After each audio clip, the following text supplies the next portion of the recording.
Hi, my name is Kelvin Hyde, and this is my country energy profile focusing on Iceland. Iceland is a Nordic island nation roughly the size of Kentucky. It is located in the North Atlantic Ocean just south of the Arctic Circle. Known as the land of fire and ice, Iceland is a highly sought-after tourist destination due to its active volcanoes, lava fields, and near 12,000 square kilometers of glaciers. Iceland is home to over 372,000 residents, 64% of whom live in the capital region. Iceland has a Scandinavian-type social market economy that combines capitalist structure and free market principles with an extensive welfare system. Iceland is way ahead of nearly every other country in the world when it comes to renewable production. This is largely due to its abundance of natural resources and small population. Iceland is located between tectonic plates in the mid-Atlantic ridge, which allows it to harness huge amounts of geothermal energy. 89% of Iceland's total energy supply and 100% of its electricity are generated from renewable sources. In 2021, 70.46% of its electricity was produced by hydroelectric power. 29% came from geothermal energy, and wind accounted for 0.5%. 68% of the total energy supply came from geothermal, 21% of it came from hydro. The remaining 11% was generated by oil and coal. Remarkably, renewables, primarily hydropower, have dominated Iceland's energy production since the late 70s. Iceland produces 1,359 kilowatt hours more electricity than it consumes per capita annually, a surplus of 0.5 terawatt hours in total.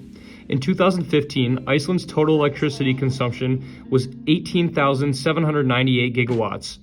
The Icelandic Energy Authority, IEA, is tasked with protecting and utilizing the country's energy resources. In order to become an energy producer, utilities must apply for approval from the IEA, as well as the Ministry of Industries and Innovation. Oftentimes, the local municipalities must be consulted as well when a new power plant is to be built. Up until 2003, nearly all electricity was supplied by a single company and distributed by regional utilities. The market was opened up to new suppliers to increase competition. Iceland consumes 4.34 kilowatt hours of energy per unit of GDP as of 2018.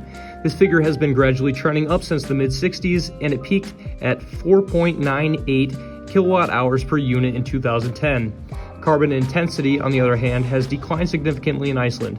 They emit 13 fewer kilograms of carbon per kilowatt hour of energy than they did in 1968.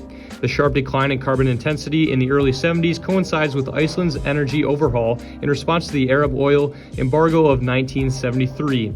Iceland transitioned from an oil-dependent energy system to majority renewables in a matter of years. Iceland is doing more than their fair share when it comes to mitigating emissions, yet their ecosystem is at great risk.